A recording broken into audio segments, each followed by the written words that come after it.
ये घटनाटी जी दुखदायक से आश्चर्यजनक जो गोटे दशम श्रेणी छात्री अप्राप्त वयस्का बालिका एवं से हॉस्टेल रोला जहाँ खबर आसी हॉस्टेल रोला माने स्कूल कर्तृपक्ष हॉस्टेल कर्तृपक्ष तत्वावधान से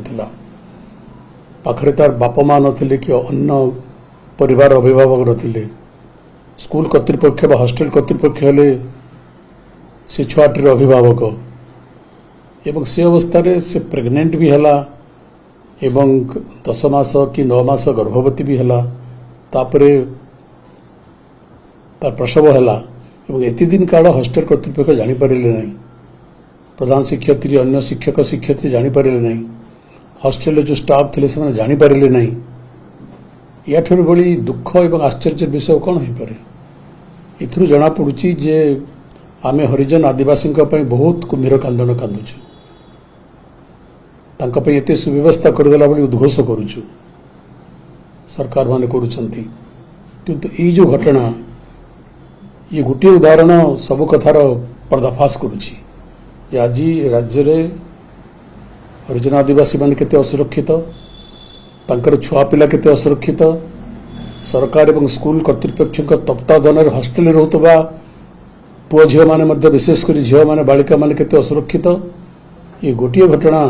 तार ज्वलंत प्रमाण अच्छे उदाहरण अटे एवं एपरी अनेक घटना घटुची किछि लोकलोचन को आसुची किछि लोकलोचन को न आसुची तेणु ए संपर्क में सरकार